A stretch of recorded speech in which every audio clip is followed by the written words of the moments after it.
G'day and welcome everyone to this week's Rossoneri Roundup. G'day and welcome, Shady. Hi, Luke. How are you going? Hello, everyone. Amazing as always. Yeah, g'day everyone. This week we've got the big task of doing a season recap. So we're going to go through all the ins and outs of everything that's happened, what the season was.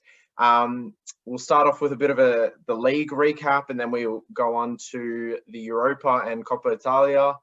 And then we'll delve into the player recap, maybe a bit of a manager recap as well. Cast a bit of a vote on Pioli and how he's gone. And then, we might wrap it up after that. But exciting times.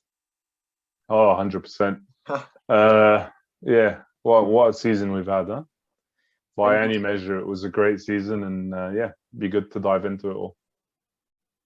Absolutely.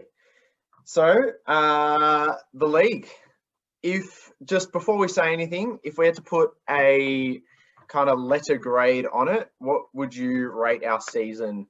Our season. B+. B+?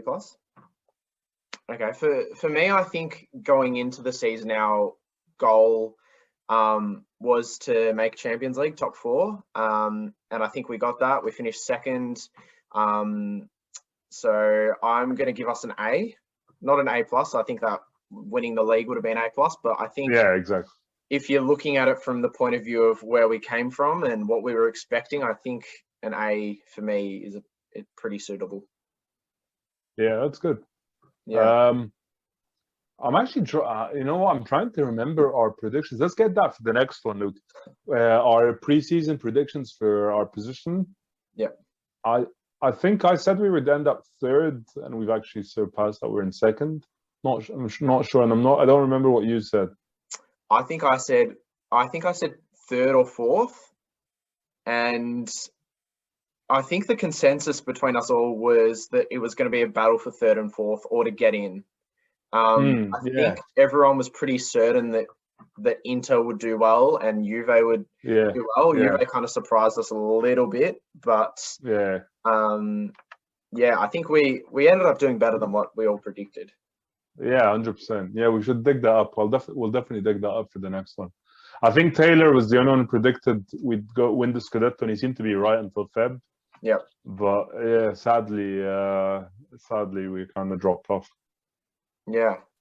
Well, on that, I think it was a bit of a tale of two halves of the season. The first half, if I've got the stats here, that in 2020, for that half of the season, I mean, it was only 14 matches, but we went 10 wins, 4 draws, 0 losses. 2021's half of the season, 14 wins, 5 losses, 5 draws, 7 losses. So, I mean, we went on a 27-game unbeaten run, which feels like a long time ago. But it was a pretty big start to the season. Oh, 100%. It was. I agree with you. You are spot on with the tale of two seasons. It's a season that, again, we all agree we did really, really well, and it was a great season for us by any standard. But it's also a season of like a tale of what could have been to an extent. We were firmly in control, it seemed, of everything until Inter got their act together in the second half of the season, which coincided with our drop in form and the horrible San Siro, like the home form at San Siro. And that's how things just flipped just like that. But it's a sign of how potentially attainable the Scudetto was, that we had this horrendous home run, and we dropped all these points at home, and we lost all these games, 7 games, like you were saying, in 2021, and yet we still finished second. Yeah, that's a sign of. Can you just imagine? I mean, if we'd, kept our. I think personally, for me, I think it was the 2 defeats against Juve and Inter in the league that kind of like changed the course of our season. I don't think that's necessarily an objective opinion or necessarily even a right one, but that's what I personally feel like happened, psychologically at least. I know there are a lot of other different factors at play, But I feel like psychologically, to have that unbeaten run ended by Juventus at home, despite the fact that we had this depleted team. You remember what our lineup was like on the day with Calabria in the middle of the park, and he did well. He scored that goal, and he did well. Yeah, it was a depleted team, but it was that loss when Chiesa really got the best of us. And then the Inter defeat in the league, where we had a bit of a horror show. It was a really bad game for us. Yeah. It was just, you could tell that, I mean, I don't know, the momentum had shifted. Yeah. And yeah, I think that, I mean, that first half, as we've been saying, was incredible. We had that league record of, I think it was 16 games of scoring 2 or more goals. And then realistically, I think that would have kept up if it wasn't for the injury and depth problems that started to emerge. Because, yeah, that kind of January, February period where we just couldn't seem to get players out on the park really cut us deep. And, yeah, that's what cost us really at our run for the Scudetto. Yeah, I think we couldn't buy a win then, in January and February. I think it was good going back to perhaps I drifted a bit, away from the point about talking about the first half of the season. First half of the season was a dream. It was good to get a win against Inter for the first time in years in the league. So that was really good. It was really good to do that. And I think we had such a good run. The Theo goal against Lazio to win the Lazio game, that was such a... That game was an emotional roller coaster, but it just kind of confirmed that we were doing something right and that we were on to something. So it was a great first half of the season. And yeah, I agree with you. I think it was ultimately it was the injuries that really, was led to that drop, I think, or contributed. It was like a major contribution to all of that. Yeah, for sure. And I think you said it a bit before. The other one was that bizarre home and away game problem that came up. To read out the stats again, it was, so obviously we finished second, but home we had 8 wins, 6 draws and 5 losses, which ranked 7th in the league for home matches. And then away, kind of the flip side, was 16 wins, 1 draw and 2 losses, which was first in the league. What do you put that down to? I think Pioli's been talking about it. He had a couple of interviews since the Atalanta game. I don't remember who the one immediate post-match was with, but I think he had a longer interview with La Repubblica, I think, yesterday or the day before. And in both interviews, I think he's mentioned something, which is that during these games, when you're at home, you're expected to take the game to the opposition rather than like play on the counter attack or whatnot when you're away from home. And he said that basically we've struggled to break down teams when that happens. When other teams sit back, we've had an issue. In his words, it was like with the 1-to-1. I mean, saying that our players had issues like when it came to like taking on other players or dribbling past them. I don't know if that was like an indirect way of saying that we need players who are a bit more technically skilled, because I don't know, we've got players like Brahim Diaz, we've got players like who we rate, like Tonali, for example, who we think can take on players and dribble past them and do well. I don't know if it was that, or I don't know if it's the tactics. Maybe we need to try something different going forward. But it just didn't seem to happen. It didn't seem but I don't think it was just that. Okay, so that's what Pioli said, and I seem to find myself agreeing with that. But yeah, I also I know it was a lack of urgency. It was like we played as a spectator. I mean, no expert, but when you were watching these games, it was like watching a team that didn't really want to be involved in some of these games. Some of these draws, it's like we weren't trying. And then we'd only wake up at the end of the second half, and then we'd claw back a draw at the end. With so many games that we just got back into the game. What was it, the Sampdoria game that Haugo scored in like the last kick of the game? There was another game where Kessie scored the penalty to equalize at the end of the game. It was all these games that, was it Udinese? I don't remember, to be honest. But I mean, it was all these games. It seemed to be a very similar pattern of mid to lower table teams that come in and who have been horrible all season, and then they outplay us, they outscore us, they do everything, and it just didn't make any sense to me. because the week after that we're back on the road and we seem to be doing fine most of the time. We drop points away from home too, but like you said, it was what two draws and like 1 draw, 2 losses, something like that. It was nothing. But it was just Dr. Jekyll, Mr. Hyde. It was the two teams, two-faced team. Yeah, I mean, there's probably lots of possible contributory factors. I mean, let's not forget that this team was one of the youngest. I mean, it was the youngest in the league. I think it was even one of the youngest in Europe. Leagues. Yeah, average age of 24, I think. Whether that puts it down to anything, playing at the San Siro. I mean, obviously there were no fans, so I don't think that pressure-wise could really come in. I'm sure there's lots of different elements to it. But yeah, it's like, well, I have no explanation for. We discussed this in the previous podcast episode, where in 2007, 2008, the start of the season, we didn't win the first half of the season until January. We didn't win at home at all. And at the time, Galliani and Berlusconi talked about the San Siro curse, and it was broken when we beat Napoli 5-2. I think it was Pato's first game, something like that. So I don't know how that. I don't have an explanation for that either. And at the time, we had it was the opposite. It was a very experienced squad. We had like for a while there, towards the end of that decade, we had like one of the oldest squads actually in the league. Yeah. And we had Ancelotti on the bench. We had San Siro pretty much for one of the highest attendance rates in definitely in Serie A. I think we were the highest at the time, or maybe just behind Inter in terms of attendance. So I don't know. Sometimes it's just one of those things, but it didn't make any sense to me. Like you were saying, I mean, when you've got an away record like that, it doesn't make any sense. And there are no fans anyway, so you can't put it down to that. I don't know. Yeah. Ultimately, I'm not sure.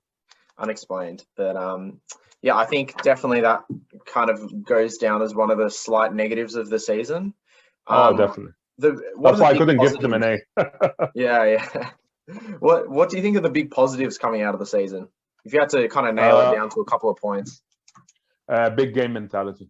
That was the first point I was going to say. Absolutely. Big game mentality. 100%. And that was what was so frustrating. These guys are beating the Juventuses, Inters, Atalantas, and you name it. And then they're drawing and losing at home against, I mean, all due respect to everyone, but to these quote unquote like smaller teams. So that was a blessing and a curse, I guess. It was like we can beat anyone, but we'll be awful against like the lower teams. So, but definitely in terms of positives, definitely it was that grit and determination in the big games.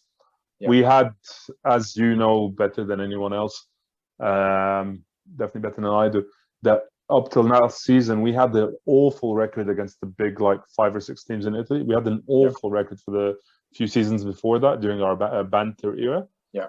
And we just put that to bed since Pioli came in.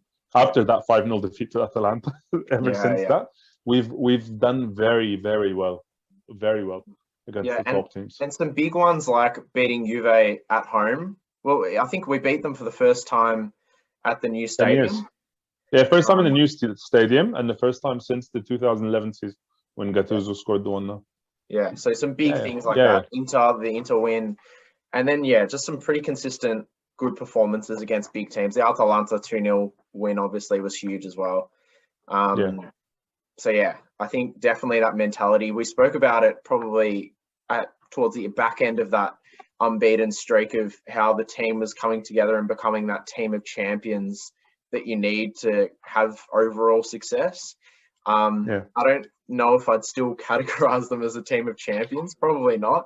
But I think that they're along that kind of trajectory in becoming that. And they've definitely laid that foundation of, we can beat the big teams, and coming into next year when we're going to come up against the really big teams in Europe, that's going to be invaluable. Yeah, 100%. Agreed. I couldn't agree more. I think we both touched on this before the Atalanta game. We were saying it's the defining moment, and it was defining because it allows us to take the next step next season.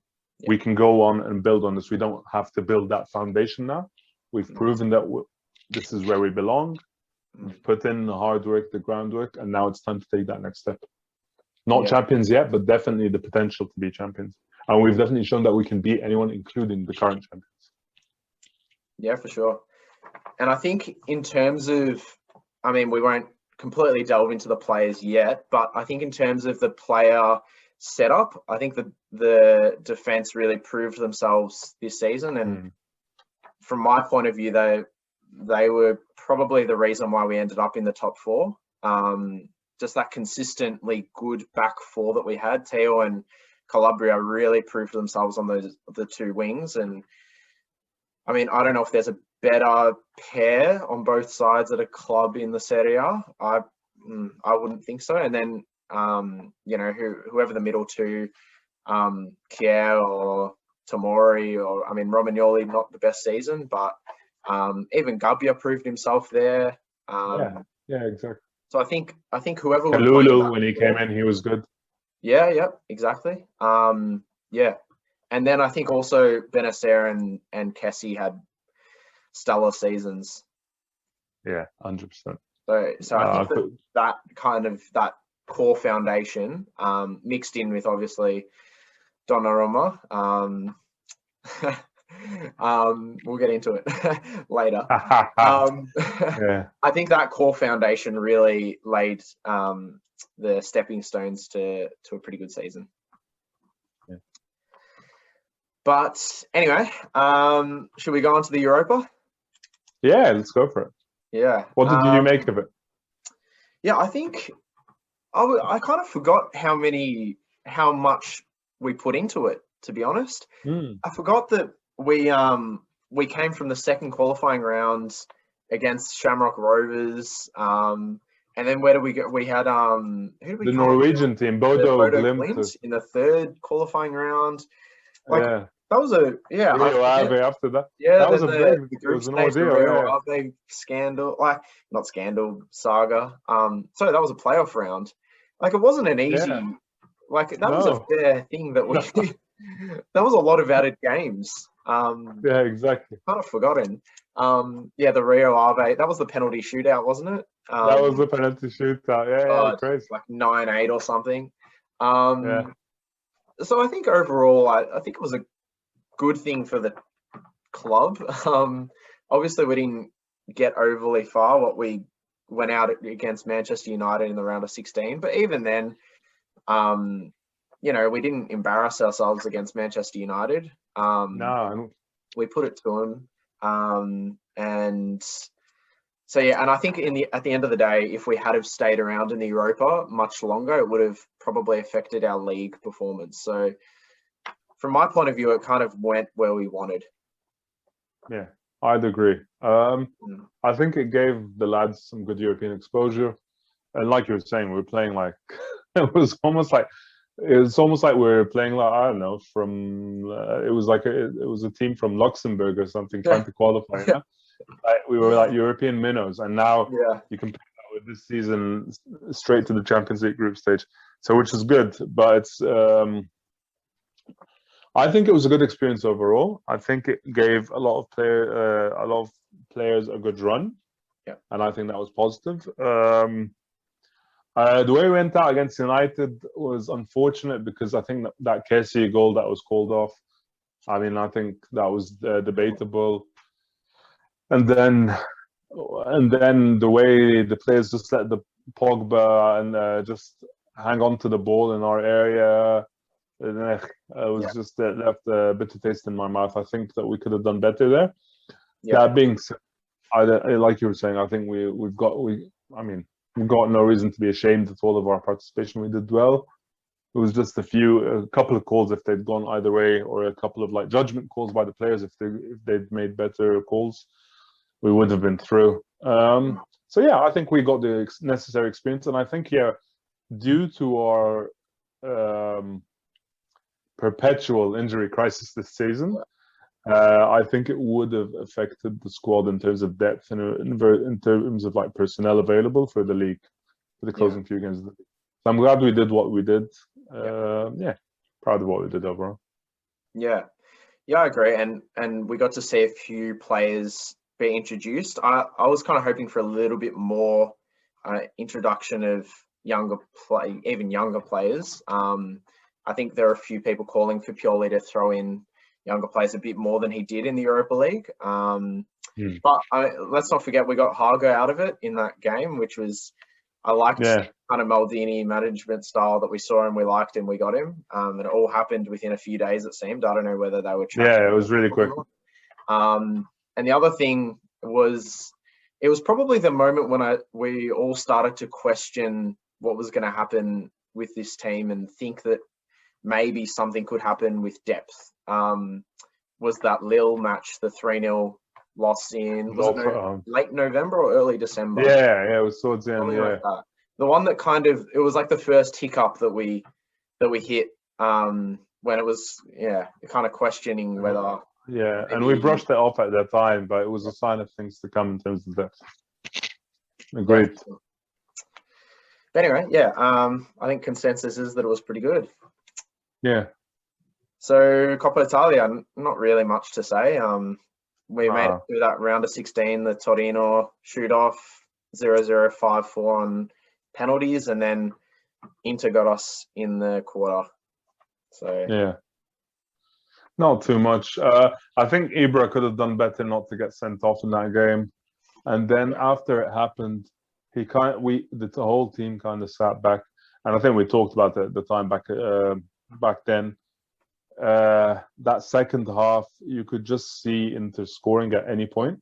We just sat back and waited for them to score against us. So that was really, I wasn't too happy with the way we approached it. But that being said, I think at that point, at least in the season, it was really on the back burner. It was not very high up on our priority list. So not much to say.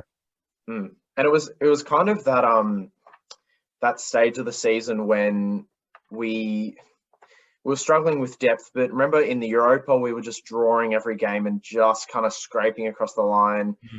In the league, we were starting to lose and draw a little bit, and then the Coppa Italia, that was the first thing that dropped. So I don't think too many of us will be like crying over it. I don't think we're really going to be losing sleep over it. It's just, you would have wanted to be Inter, obviously, you always do. But I mean, and the way we lost, like I said, not taking the initiative, that was what I think a lot of us did not like. But again, it was just that. I think it was not too much to read into, to be honest. Should we move to players? Yeah, let's go for it. Let's go. The big one. Do we want to start with goalkeepers? Yeah, sure. So Giorgio, we won't kind of go into any of that speculation or anything. Just reviewing his season on the pitch. On the pitch, yeah. I think he had a spectacular season. All right. So out of 10, what would you give him? Let's give the players like ratings out of 10. So on the pitch, what would you give? Yeah, to be honest, I mean, he won the MVP for goalkeeping today, didn't he? Maybe yesterday. He'd have to be like a 9 or a 10, to be honest. Maybe a 9. Yeah. Okay. Now, I'd give him on the pitch, and I reiterate, this is on the pitch. 8. He did well. Largely did well overall. There's some clutch saves, and he did really well. I'm surprised because secretly I thought he'd pull off a De Vrij against Juventus, but he didn't. So I'm proud of him for not doing that, and you can head over there now. That's fine. Yeah. So I'd give him an 8 on the pitch. Yeah. I think he had a good season. Anyway, the other one that came in was, and forgive me if I say it wrong, Tatarusanu. So did he come in? He came in halfway through the season, or he came in late, didn't he? No, he came in late, but I think he was there since the start of the season. Oh, okay. All right, so he was still a summer. Yeah, but I think he came in like right towards the end. Yeah, from Lyon. Yeah, Lyon. Yeah. But not much. Yeah, I think what he would have hit him. I don't know how many games he would have played. Not many. A handful, I think. I think 1 in the league, 2 in the Coppa. So something like that. So I mean, not much to say. Yeah, not really tested. I mean, he didn't. There weren't any like shocking no howlers, so I can't say. So 6 or 7. He was not much was expected of him, and he didn't cause a fuss. And yeah, when he did get the chance, he didn't let us down. So yeah, I'd say yeah. All right. Well, skipping the other Donnarumma. There's not much we can say He about played him. like one game, right? Yeah. Yeah. Calabria. Calabria, my player of the season. Yeah. I give him. I'd give him a 9.5 out of 10. Yeah. Really? Yeah. What a season. Yeah. What? Yeah. Completely. It was from those practice games. Was from the it preseason? Brescia and the what's the other Monza? Who was it? It was the Monza and Brescia games. Remember us saying there's something not right about this performance, and we were the wrong ones. He continued it and had an amazing season. Yeah, he was scoring these worldies, man, in these preseason friendlies, and we were like, "What is going on?" And he continued to do it throughout the season. Look, I mean, he's been through. I think the past couple of seasons he has been through hell and back, and I think a lot of us were thinking that he's out of the club. Yeah. Which pained us all, I think, because we know he's a Rossoneri born and bred, right? Yeah. Proved us all wrong. He did so well this season. I would hands down my player of the season. Yeah. Gave his heart and soul for the club. He played in as a right back in midfield. Whatever was required of him, he did it. Yeah.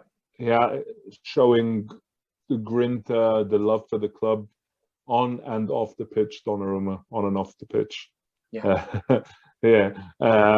Putting his, I mean, I don't know, just walking the walk as well, not just talking like Donnarumma did. Yeah. This guy loves the club. He says he loves the club and he acts on it. He doesn't pretend to be, he's not like Gigio in that sense. So yeah, my player of the season, 100%. Yeah. Yeah, I agree. Amazing season. I'd probably give him an 8.5. I think definitely, I mean, it's crazy we were thinking Conti or Calabria and we couldn't really split them. Yeah. It was like his paperwork was signed to Valencia, but yeah, he had an amazing season. I think my one kind of blemish was that he was a little bit on and off for that stretch in January, February. Is that fair to say? Yeah. I'm not sure. Yeah. I'm not sure. I think the team as a whole was less than ideal during that time. Yeah. I think he gave it his all. I don't know. I couldn't single him out during that period of time. No, I couldn't. No. Yeah. Well, anyway, Diego Dalot, who of course came from our Europa friends at Manchester United on loan. Yeah, he had a very good season. I'd give him a. I mean, he definitely exceeded. It surpassed expectations for me, or exceeded any expectation I had. I'd give him a 7. He was flexible on either a flank. He did well. He was a very handy player to have. You can stick him on the right wing. You can put him, like I said, on either flank, like a fullback. A good player. Good player. Didn't see anything exceptional, I'd say. So he didn't show enough to say that he could take Calabria's place, but definitely a very reliable player to have in the squad. And if we could retain him, I know there's a lot of talk about us not willing to cough up like any fee for him or anything like that. But if we could retain him or keep him on for a reasonable fee, I would definitely keep him. It would be good to have, especially with the games coming thick and fast next season. Yeah, I agree. Looking at it here, he played 33 games, which I find. I didn't think. Yeah, okay. So he played 33 games. I would have said. How many did he start though? I don't think he started that. Probably not many. But I would have said going into the last 5 or 10 matches, I wouldn't have rated him much higher than a 6 or a 6.5. But I think coming into that kind of critical part of the season, particularly that last 5, he proved himself as a good depth player that could kind of stand up, not stand up, but stand the test probably. Exactly. and not be a liability. So I'd probably give him a 7 for the season. Yeah. Romagnoli? 6 out of 10 for this season. Yeah. He made a lot of mistakes. He was injured for a good chunk of it. I'm not on the Romagnoli out bandwagon. I don't think that necessarily we should sell him. That being said, I don't think that we should be held hostage to Mino Raiola again, ever. I think we should be dealing with him normally, but I don't think anyone should ever come before the club. Yeah. Romagnoli doesn't strike me, or from what I've read and understand, he doesn't seem to have thrown like any big hissy fits at any points that he's lost his place or anything like that. So if he's willing to fight back, fight to earn his spot back, then so be it. He's a good defender. And let's not forget that during the past few seasons, he's come through for the team on more than one occasion, and he's had some really good performances. He has weak spots, agreed. He's made mistakes, agreed. This was not his best season, agreed. But I think we still need him with the amount of games we need have in the Champions League, with the chemistry that he forged with Kerr at the end of the season. We had a good thing going, so I think it would be good to have him on. But again, I do not. As long as the club is not held hostage to, because I know his contract's running out in 2022, right? Yeah. As long as the club's not held hostage to Mino Raiola, I'd definitely keep him on. Yeah, I think our captain. I think a lot of people are forgetting how good he's been for the club, and that he battled injury to come back. And when he came back, we had probably a pretty good thing going in the two centre-back roles anyway. So he came back, but he wasn't necessarily a straight in. There wasn't that smooth transition in. And I guess he just never found his feet for when he did come back. So I think if it was up to me, I think you keep those players. He was a player that people were saying was one of the best defenders in Italy not too long ago. Yeah, exactly. And you don't get rid of those players too quickly unless some crazy deal comes for him, which I don't think would happen realistically. I think we'd be selling him on the cheap. I don't think you let go of him. Yeah, so agreed. For me, I probably wouldn't give him more than probably even a 5 or a 5.5. I think he just looked a bit slow and wasn't his usual self. But yeah, I think you hold on to him.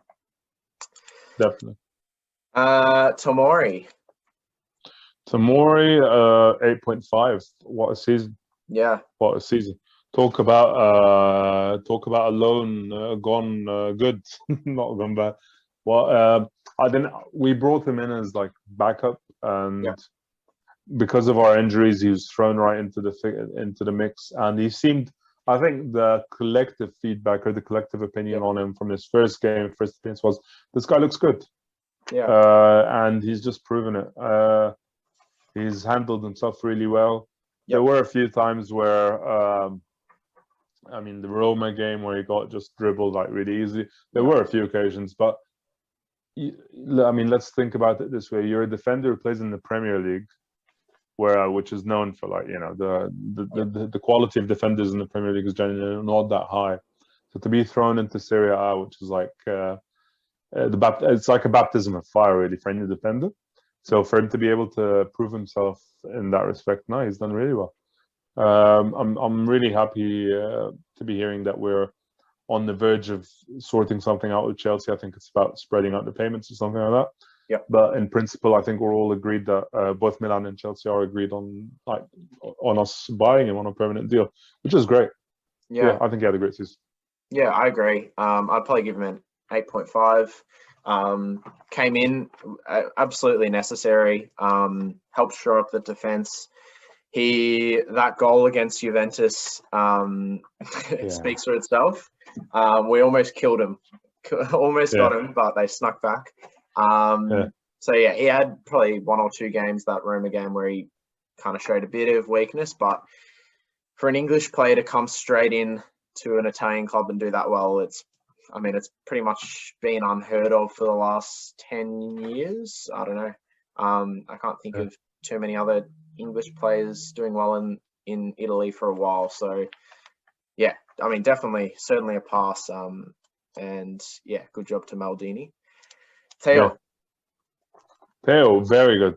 Theo, what did I give him? I gave him, I think overall, I'd give him an 8. He had a very, very, very good season.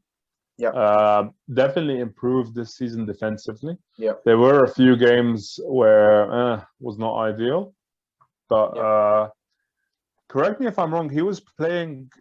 Was he in the lineup for the Juventus game in January, which we lost? I think so. I'm not 100% sure. I'd have to go back. But I think he was in the lineup, and I think that was the day I was like, oh bloody hell, Chiesa's really doing a number on you. Yes, that's exactly Chiesa. He really got proved that game. Now that I remember. So I think there were a couple of times there, and maybe this Inter game. I think there were a few games where I was like, oh come on, Theo, you're better than this, mate. But overall, on a consistent basis, he had a very, very good season, and he's definitely improved on like. We've always spoken about his defensive vulnerabilities and how players got cut back from behind them. It was like really easy. Any player wants to beat us. Any team that wants to beat us, just stick the ball on the left wing, on your right, on the other team's right wing, on our left, behind Theo, and that's it. Easy as. So he's definitely improved on when it comes to defending those. Yeah, he's had a good season, and I'm gutted for both him and Calabria to not get. I mean. The fact that they both didn't get called up to the national teams. I think, Calabria had the hernia operation, so that's some people are saying that's why. So maybe, but for Theo, I mean, he's fine. He's fit and healthy. So for him not to get called up for France, questionable call. Yeah, I would say 8.5, 9. I think he had a really good season. He played the third most amount of games, so very durable. How many goals in the? 7 goals in the Serie A, so he provided that probably more earlier first half of the season. He was electric in that first 20, 30 games. So yeah, he was just punching holes through any defense. But yeah, I think defensively he learnt a lot. So going forward, and he just provides that kind of that reliable kind of star factor about the lineup and confidence that we haven't. I don't know. I think he's really important that way. Yeah. He sometimes comes out at key moments and kind of speaks on behalf of the squad or does something that just gives you that bit of confidence, that kick of confidence. So for a young player, I think he's an important, very extremely important player to our life. So in a way, he's like an ambassador for the club. Yeah. All his social media is about loving Milan. He's like one of us, you know. It's like it's like he's like you're like, oh, this lad's a Milan fan. Yeah. Speaking of young players, Kalulu. What a season! Well done, Kalulu, Pierre Kalulu. 7 out of 10. Very reliable. Right back. The thing is, he didn't even get that much playing time. But right back, he did all right. As a centre back, he was fine. I mean, he was great. He was great. I thought he had a very good debut season with us. And very valuable player to have on the squad. And I hope he gets a good run of games next season at some point. Yeah, he was. I could see him play on the wing as well sometimes. Yeah. He was that player that kind of stepped in. Remember when there was that stage when Romagnoli was out, Kier was out, and there was that, and I think Calabria, correct me if I'm wrong, might have been even out. And we were really thinking what's going to happen here, and he just kind of fit in and, didn't screw things up too much. I'd probably give him a 7.5. I think a good season, a good signing, definitely. Gabbia 7. Again, a big burden, I guess. Yep. And he's a young player who's got plenty to learn still. But he was like Kalulu, much like Kalulu, and I think on more than one occasion with Kalulu, thrown into the deep end and asked to defend the team, and he did well. He did his absolute best. How much potential he has, how far he can go, that I think will be Yep. determined the next season. I know Milan can be a very unforgiving club for youngsters. I understand that. It's one of the things I can't say dislike, but it's one of the things I wish was better about our club, that Yep. we could foster younger players or see them through that transition from like Primavera to first team a bit Yep. better and hold on to these players. So it's one of the things I wish we did better, and I hope we start doing that. So I think he fits into that like bracket, I guess, if you will. Yep. He's a player who hasn't quite made it yet as a senior player, but is at the same time a bit too good to be a Primavera. I don't know. He's a bit older as well now. Yep. I don't know. He's had a good season. Conclusion, I'm blabbering on. He's had a good season. I think he can get even better with the right guidance. Yep. And maybe, I don't know, Coppa Italia run next season, something like that. A couple of league games here and there. Yeah, I agree. I think considering his age and lack of experience, I think pretty good. First half of the season we used him a bit more than second half. Yeah, we didn't see much of him. And yeah, I think he was good. He never showed me that. I mean, anything to really get excited, but I think one for the future that can grow into a role. So I'd probably give him probably a 7, 6, probably 6.5 actually. Okay. Probably, I would almost say this guy is my player of the season. All right. I'll say that he is, because I honestly think that he was the most important player of the season. In terms of leadership on and off field, I think his performances, durability, everything. He got a little bit injured halfway through, but I'm talking about Simon Kjær. And how much would you give him? I'd probably give him an 8. 8.5, even maybe 9. Probably 8.5, I would say. Right. Yeah. So, I mean, we signed him for 2.5 million. So you can't go wrong with that. Yeah, I think so. I think Kjær ticks all the boxes. I don't think you'd be hard pressed to find a Milan fan that doesn't like him. Yeah. He's, like you were saying, he's a leader on and off the pitch. He captains his country, so I mean that tells you all you need to know. He is a leader. He's cool, calm, collected. He doesn't make a lot of noise, but he just gets the job done. He's efficient. You can't go wrong with. You can't go wrong. I'd give him an 8, 8.5 even. Very good season. And I think the only hiccup was like you were saying, the injuries. He had a few injuries. So yeah. So and I think the fact that he is slightly injury prone highlights how important it is to have someone like Romagnoli in the squad. Yeah. Because Kjær will inevitably miss games next season. So we need to have the Romagnolis, we need to have the Gabbias ready to step in and just keep carry the mantle, basically hold down the fort. Alrighty, everyone. That's the end of part 1 of our season recap.